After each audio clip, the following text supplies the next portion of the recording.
Okay, in the folder for today, you will not see lecture notes or lecture video until I put them on after class, but you'll see everything else. So I put some carboxylic acid derivatives questions from the ACS study guide and Enolate questions from the study guide as well, which is what we're going to talk about today and Wednesday. And then last semester we had a bunch of multiple choice questions at the end of the semester to help you prepare for the first semester's final exam. Those are back on here, as are another set of problems that I wrote for the prepping for the second semester. So there's probably in here there's probably a good 200 multiple choice questions that you can work on for next week.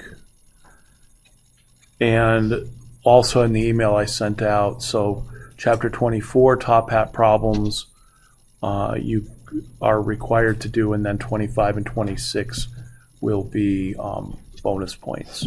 So whatever points you get on that, I'll add them into the other top hat problems. And it's going to take me a day to do that next week, so you won't see those immediately show up. The final exam is for both classes is next Wednesday. Yours is at 1, the other class is at their normal time 8. So I haven't had both finals show up on the same day, so there'll be less time for one class to take it and freak out the other class. Be like 4 hours. So, okay. Okay. So, Chapter 26.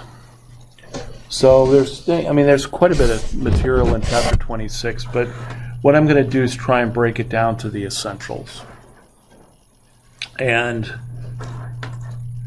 talk about those, and it's going to be kind of repetitive in terms of the reactions, because the reactions are essentially similar, but there's twists in each one. So it's kind of like what we've been doing with the derivatives, where there were a lot of the same steps.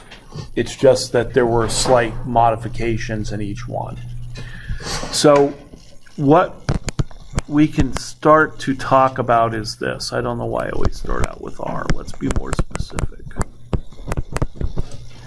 Let's say I take this aldehyde and think about the reactions that we've done previously with aldehydes and ketones. Okay. And I could ask you that, but let's just cut to the chase. What did we add to aldehydes in that chapter? We added things like water, we added things like alcohol. Previously, we added Grignards, we added hydride, and we also ended up adding amines. The water and alcohol required acid as a catalyst. R minus, H minus, the N didn't require that. So those were what we added to the carbonyl carbon of aldehydes and ketones. Why am I bringing that up? Well, what if I would have wanted to add an alkoxide or a hydroxide to the ketone or the aldehyde? Because I needed to use H plus as the catalyst to let these weak nucleophiles add. But why didn't I just go and use the strong nucleophile like alkoxide or hydroxide and just get those groups to add directly to the carbonyl and not mess around with the acid? The reason I didn't do that, it's a rhetorical question, so I'll answer it. The reason is because they don't do that. They do something else. And so we have to wait like 4 chapters later to find out what that something else is. And what that something else is is that the alkoxide will actually deprotonate one of the hydrogens on the carbon next to the carbonyl. So let's develop some terminology for that. The carbon next to the carbonyl is called the alpha carbon, and then it goes beta, gamma, delta on down the line. So the alkoxide can deprotonate the alpha hydrogen. And you might say, how's that work? Because how is an RO minus going to deprotonate a CH bond? Let's look at the product. So the product is going to have a minus on the C, but then there's another resonance structure that I can draw for this. I can bring this pair of electrons here to form the double bond. So it turns out that there are two resonance structures that I can draw.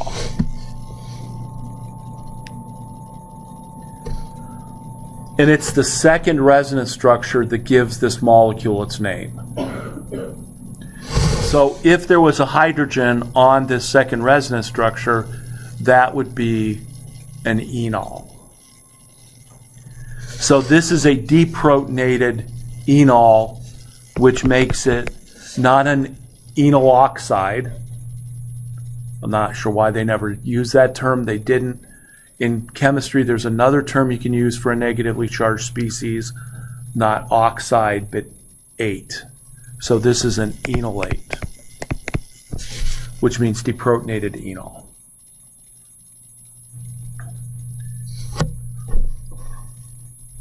So with these two resonance structures, the enolate is somewhat stable. And I'll talk about what if I wanted this to go 100%. We'll come back to that. So really kind of what happens here is that I have an equilibrium. I partially deprotonate some of the ketone or aldehyde. Now, if I'm going to do a reaction, which resonance structure am I going to use, bless you, to do that reaction? And this would be like a lecture unto itself, but actually this form is what I'm going to use for the reactions. So I'm going to react C- species in all the reactions that I'm going to do today and Wednesday. So I'm going to forget about this resonance structure. Although sadly, I could talk about that for days because that's partially what I did my PhD thesis on, was the structure of those compounds. But I will not fall into the trap of, talking about that. So we're going to do this. We're going to take this enolate form, and we're going to go ahead and do reactions with it. Okay. So let's take a first reaction, and let's do this reaction. Let's use this aldehyde. Let's make an enolate out of it, and let's do what's called a self reaction. We're going to react it with itself. So what does that mean? Well, if I took two of these molecules and I reacted them with a combination of alcohol and hydroxide. Now, the mixture of alcohol and hydroxide is going to form in equilibrium a little bit of alkoxide. And that alkoxide is going to come over and deprotonate some of the aldehydes, so that I'm going to end up forming that enolate. But I'm also going to have some unenolized aldehyde present. So I'm going to form a little bit of enolate and and some unreacted aldehyde. Now let's look at this enolate. This enolate is basically nothing more than a complicated R- group. And so what happens when we react an R-? with an aldehyde. The R minus comes in, attacks the carbonyl, and the pair of electrons shift up. It's just that this R minus is more than just CH3 minus. It's a little more complicated. But that's what's going to happen here. So this CH3 minus is going to come down and attack the carbonyl. What I like to do is I like to number things at this point because otherwise I'm going to get lost. So I'm going to number the enolate 1, 2, carbons 1, 2, and 3, and I'm going to label the unenolized aldehyde 4, 5, and 6. And then I'm going to kind of just write it on top of each other. So in other words, I'm going to say CH3, CH, C double bond, H, OH. And then I'm going to form my bond to carbon 4. And then over here I would have my CH2 and my CH3. So here's carbon 1, 2, 3, 4, 5, and 6.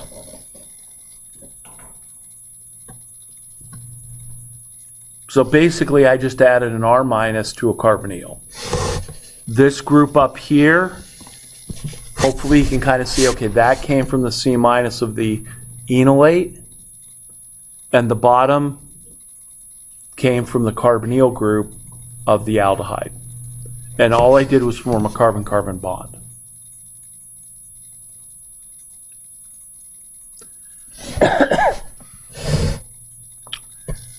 So that's the reaction that I'm going to do. I'm going to and I'm going to do this reaction just with different modifications, different twists. But I'm always going to use a combination of alcohol and hydroxide to form a little bit of RO minus that's going to deprotonate the alpha hydrogen. And then that enolate, that C minus, is going to attack a carbonyl. Josh? Is this use of hydroxide a specific kind of reaction? Because this is a carbon-carbon bond you mentioned before that a lot of guys got. No, you were probably true in the first statement that you made. It probably was. It was a lot of guys. But we won't go into the gender bias in organic chemistry right at the moment. That would make an interesting topic for another time. But you are correct. So I haven't named this yet because what I want to do is write the final product, and then I'll come back to that. Because you're right. I've said over and over again this semester that if you form a carbon-carbon bond, your name gets associated with it. There actually isn't a name with this. So I'll kind of lay out what it is. So I've made my alkoxide. And then I'm just going to go ahead and protonate that so that my final product, and you can rewrite this in a line, and that's what most people would do. So let me just kind of write this out. So here's carbon 1, here's carbon 2, and here's carbon 3. So 1, 2, and 3. And then what did I add to it? An O minus with an H down here, and then the CH2, CH3. So this is carbon 6, 5, and 4. So most times you'll see the product written out as with the longest number of carbons in that horizontal chain. So all I did was rewrite it.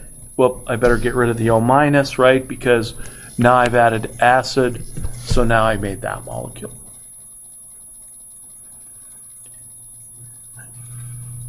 So this part of the reaction is called an aldol reaction. And the aldol term, I'm assuming, comes from the fact that the product you make here is half alcohol, half aldehyde. There is no ketol reaction. It's just called an aldol. And you might think, well, if you did your PhD thesis on this, don't you know the whole historical background? No, I do not. But the one thing is, there is no Dr. Aldol. that came up with this reaction. This is one of the few. Now, there are going to be names for other modifications of this, but not for this one. So this is called an aldol reaction. And the product that I initially make, and the key word there is initially, because there's going to be something else that follows, this is going to be, can be labeled as a beta hydroxy aldehyde in this case. So we can make a beta hydroxy aldehyde or a beta hydroxy ketone from an aldol reaction.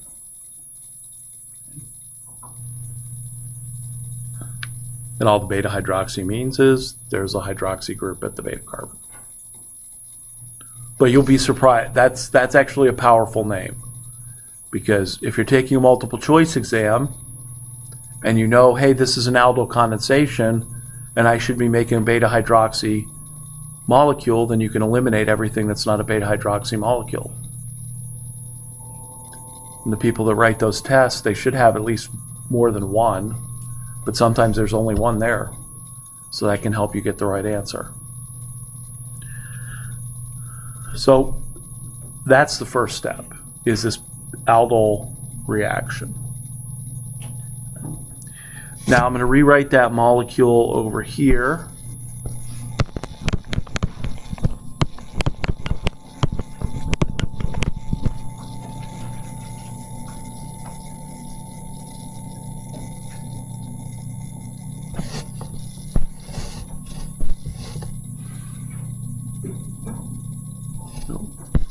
Let's not start right. There.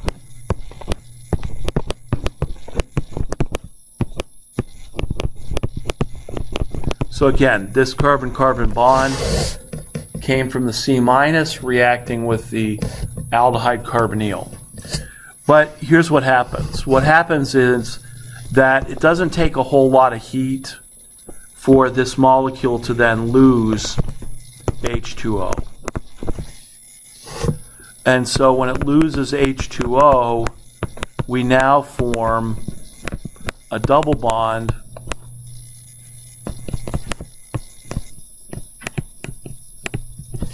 and that molecule then is called an alpha beta unsaturated aldehyde.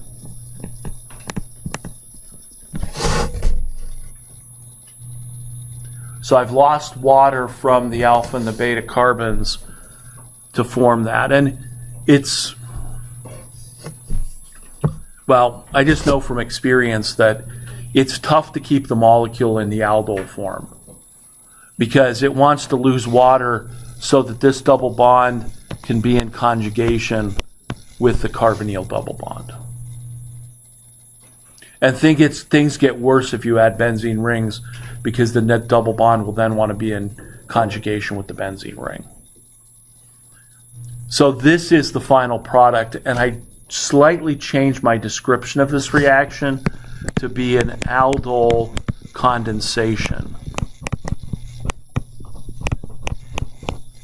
reaction.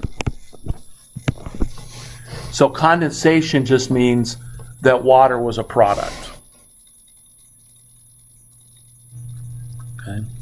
So the final product of an aldol condensation is usually the alpha beta unsaturated carbonyl ketone or aldehyde, although it could be the beta hydroxy. A lot of times it just depends on what answer they give you. This is a beta hydroxy aldehyde. Yeah. But if I want to just say it generically, I might call it a beta hydroxy carbonyl because it could be an aldehyde or a ketone. So this is an aldol condensation reaction. The difficulty here is this is actually a self aldol condensation reaction because of the equilibrium of the alkoxide partially deprotonating the ketone or aldehyde, and then that enolate reacting with itself, it's called the self-aldol condensation. This is all 50s, 1950s, probably early 1960s chemistry. And in those days, we didn't have the ability to form really strong bases that would form the enolate 100%. So you were always dealing with this self-aldol condensation problem with equilibria.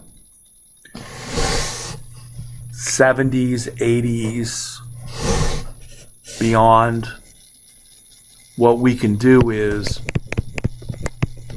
we now have access to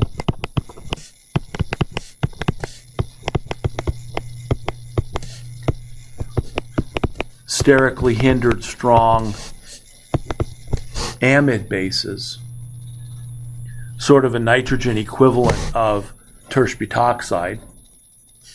This one's called LDA, which is lithium diisopropyl amide, for the diisopropyl amide molecule. Now we have the ability to use N- bases that are sterically hindered, so they won't attack the carbonyl, they'll just deprotonate. And so if I did this reaction, I would get 100% of the enolate being formed. And I could then keep it in solution and dump in my carbonyl compound, and I wouldn't be just limited to self-aldol condensations. So this is sort of the modern version of this, is the using the sterically hindered strong lithium bases. And LDA is not my favorite. My favorite actually is this one, which is called lithium hexamethyl disilazane, or lithium bis amide trimethylsilylamide. It's not as reactive as LDA, but it still has this nice strong N- that can deprotonate, and it's still sterically hindered. Its advantage is that I can recrystallize and make it super pure. And I can make sodium, lithium, and potassium varieties and do different things with it.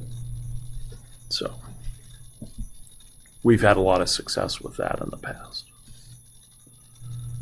What's the problem with LDA? LDA is more reactive, so it can really only be used at lower temperatures, whereas the lithium TMS methyl lithium or TMS lithium can be used at room temperature. And it's more difficult to crystallize LDA. We've done a lot of NMR studies as well as grow little crystals of this. So we have some with lithium, we've got some with potassium, we've got some with sodium. I spend my entire postdoc playing around with those, trying to get crystals of them, and then most of which are probably unpublished. That's going to be the title of my book. It's going to be my diary, or my memoir is going to be unpublished. But you can also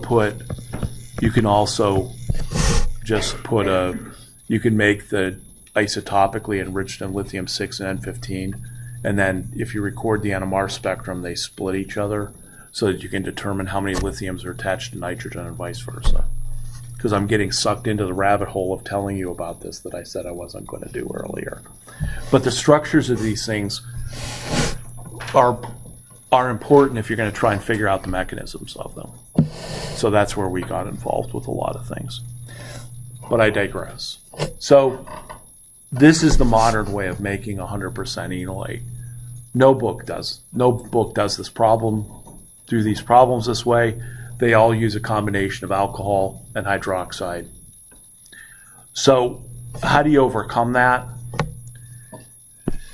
One of the ways that you can get one of the ways that you can kind of stop the self-aldol condensation is to do what's called a mixed aldol the mixed aldol, let's say I take my, was going to be the aldehyde of the day,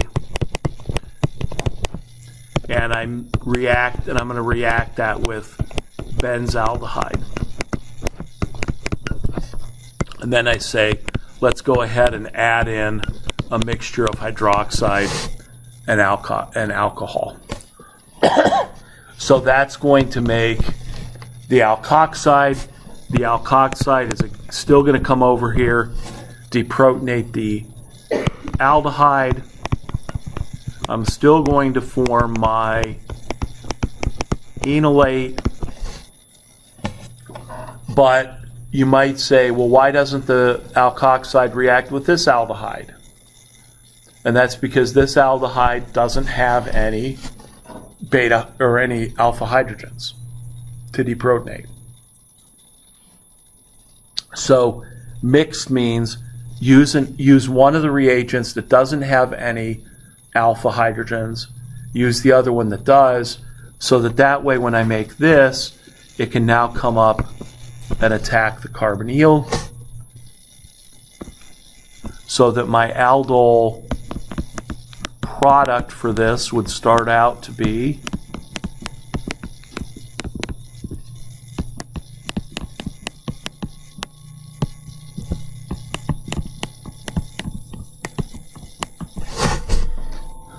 that alkoxide, which honestly I don't even need to add H plus to this because it's a mixture of base and alcohol. So it can go ahead and deprotonate the alcohol so that I can form my beta hydroxy aldehyde.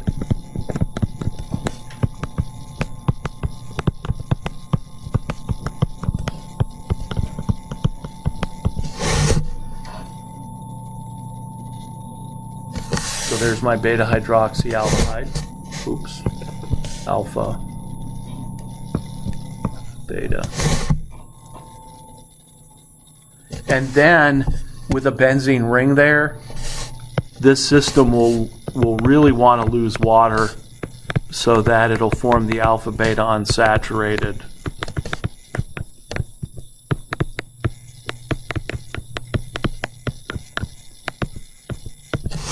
molecule that's now an alpha beta unsaturated aldehyde, and that will form even more, because now the double bond is not only in conjugation with the carbonyl, it's also in conjugation with the benzene ring.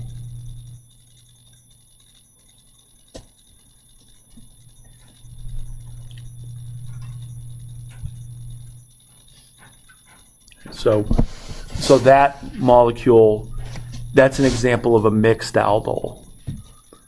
Again, this was just a technique that people used to sort of try and avoid a self-aldol product.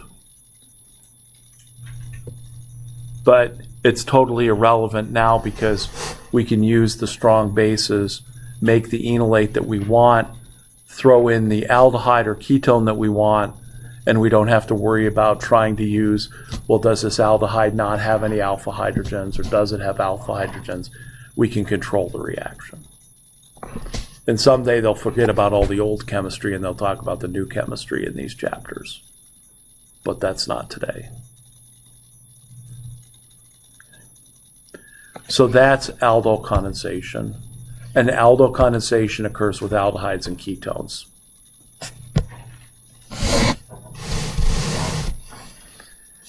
All right, so that's the first thing I can do with an enolate.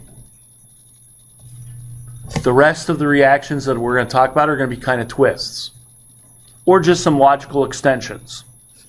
Let's start with logical extension number one. Number one, if I make my enolate and I want to alkylate that alpha carbon, in other words, I want to put an alkyl group on there. If I want to put a methyl group, I might use something like methyl iodide or methyl chloride or methyl bromide.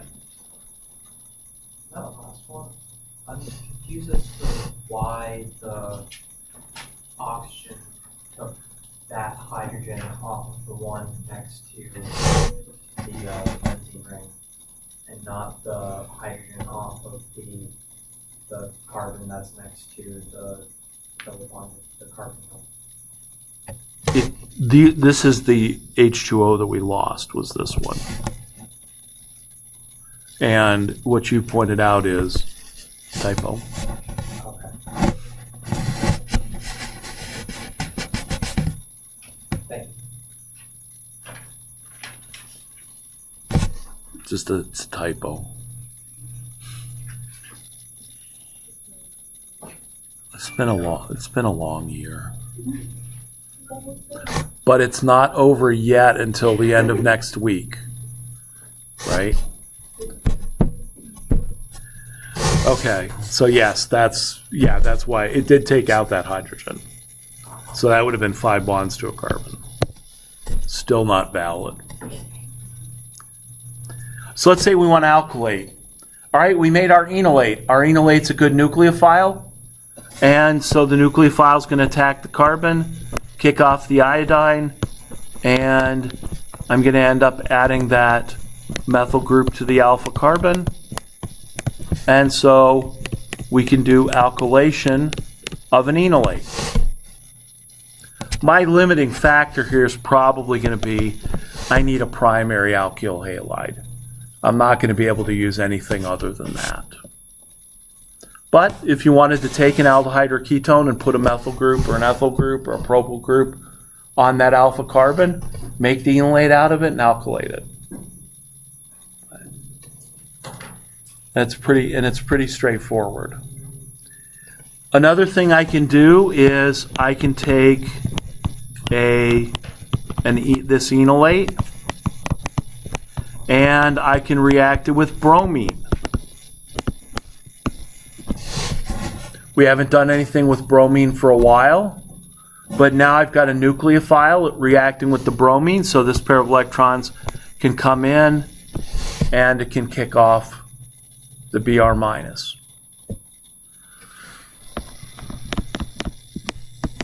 And that will allow us to put a bromine now next to or on the alpha carbon. And you might say, why would you want to do that? Well, we now have the perspective of the entire year of organic chemistry, and so we could think about, well, what could I replace that bromine with? I could replace it with like an OR group if I did kind of an SN2 reaction. I could eliminate HBr and form an alpha-beta unsaturated molecule. I could protect my aldehyde as an acetal and make a Grignard out of it. Make a Grignard out of the alkyl halide. So I can put a bromine at the alpha carbon position and I can do all these reactions with it. Now, and I think also for a different project in graduate school, I had to do this, and then I reacted it with like a sulfur group to replace the bromine with a sulfur. And then I eventually reduced this carbonyl down to an OH. So if I started here, I could put an OCH3 group here, I could put an S group there, because we were studying the intermolecular hydrogen bonding that happened with an OH. So I could put these groups on there that would maybe accept the intermolecular hydrogen bond. Sulfur didn't, that was the model. But what I quickly found out about these compounds are that they are lacrimators.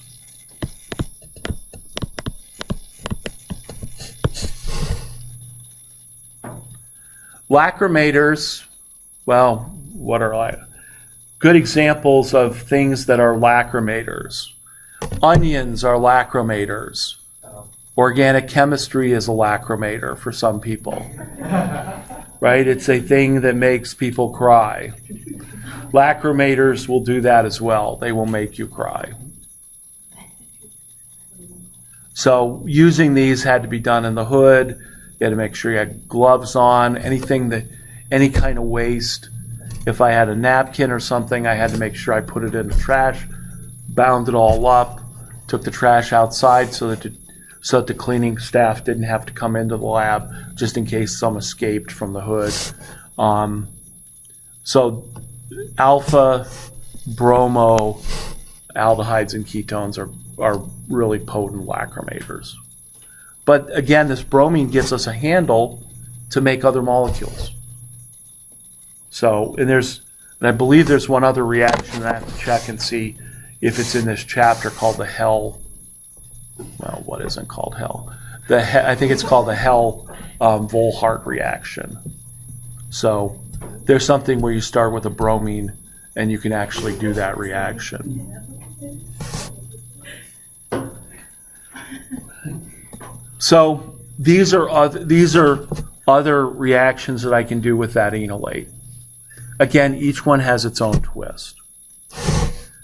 Now I can also go back to doing an aldol condensation, but now we can do it intramolecularly.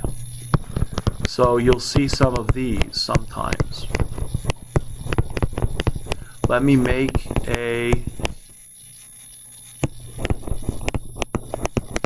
I'm going to make a symmetrical dialdehyde here. And I'm going to take that dialdehyde and I'm again going to react it with a mixture of hydroxide and alcohol. And that mixture of hydroxide and alcohol is it produces alkoxide. Now, I made this molecule symmetric, so it doesn't matter which of the two alpha carbons I react with this. So I can go ahead and react the one on the right. And so this RO minus is going to come in and deprotonate that so that the molecule I will make has the enolate, then on the right alpha carbon. And you could do this on the left. The thing is, if I give you an unsymmetrical molecule, then I'm going to get more than one possible product. But since this is symmetrical, it'll only give one. Now, this molecule could react with another independent molecule and make a long chain. But it could also do an intramolecular reaction. And so it could decide that it wants to come over and react with this carbonyl to make a ring. What sized ring? Well, let's number the carbons because it'll make it easier. So this is carbon 1, 2, 3, 4, 5, and 6. So that means that I'm going to form a 1, 2, 3, 4, 1, 2, 4, 5 membered ring.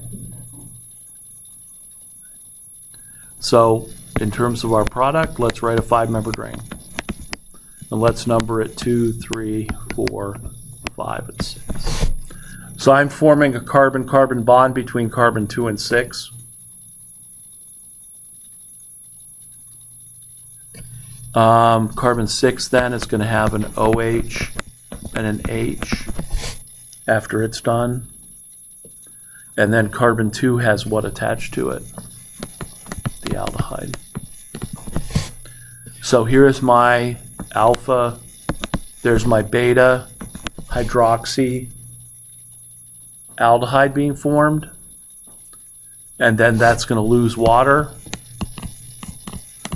so that the final product I'm going to form then has my aldehyde here and a double bond there. So this is now my alpha beta unsaturated, in this case aldehyde.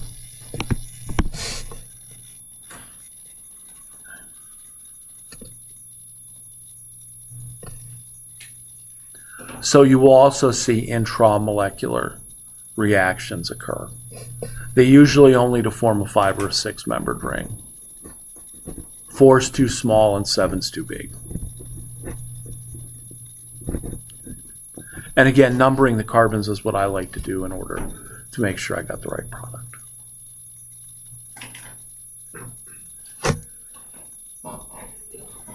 Okay, so fundamental, what we're doing is we're deprotonating the alpha carbon of a carbonyl, and we're using that enolate then to react with the carbonyl of another molecule or maybe in the same molecule. That's all we've been doing.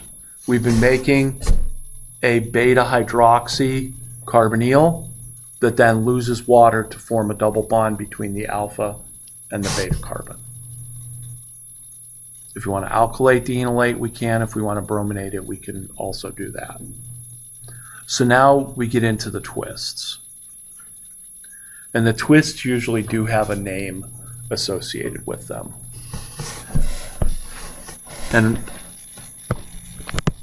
let me change my molecule ever so slightly.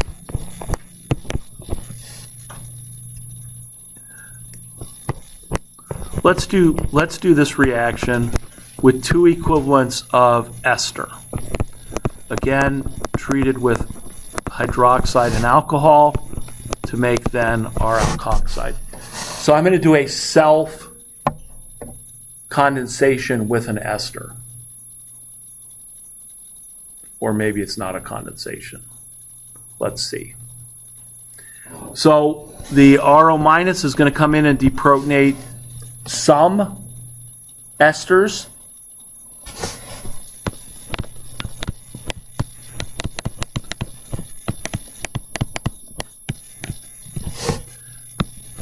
On the other hand, some esters are going to remain unenolized. So then the enolate's going to react with the ester carbonyl. So we'll do that.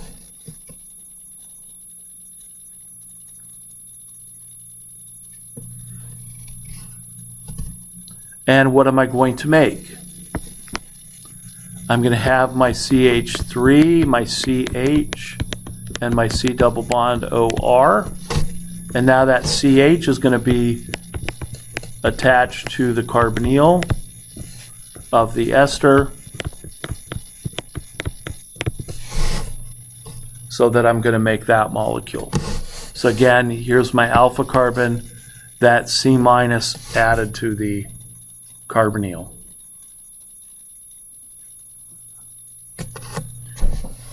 What happens next?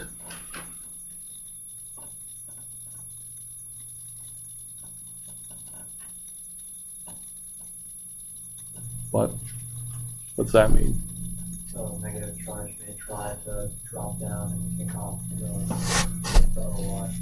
So the O minus would really like to reform the double bond. Is there a leaving group? Yes. So if we lose then we can lose that OR group. So now we can make, I'm going to keep it in the same awkward structure.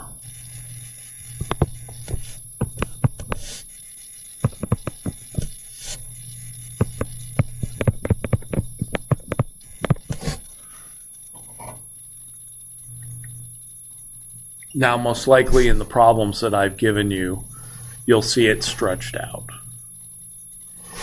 So what's this? This is a beta keto ester. So now we've got a ketone group at the beta carbon.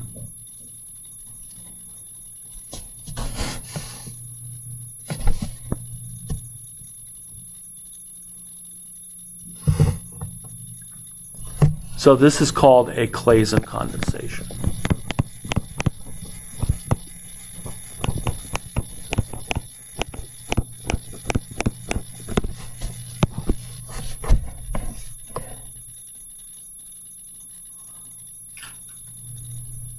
So the rest of these reactions actually have names associated with them. Although, why should they? I mean, they just made a small tweak to the molecule. But this is a great way to make beta keto esters.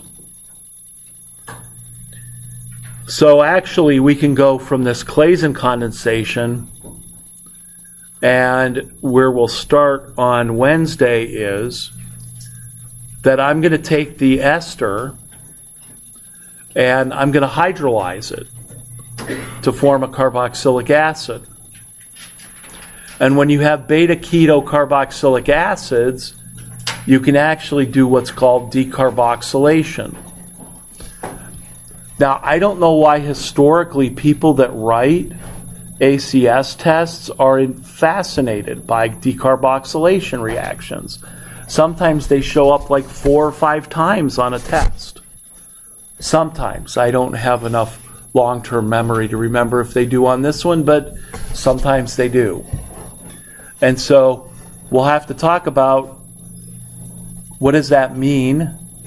What are some of those possible mechanisms that we have? And then we'll see as far as we get with Robinson annulation, and then, there's a whole bunch of these. Dieckmann condensation. These are all just little tweaks on the molecule that give us maybe a slightly different molecule. Okay? So that's where we're going to go on Wednesday, which will be the end. How many questions are on the ACS? I think about 70.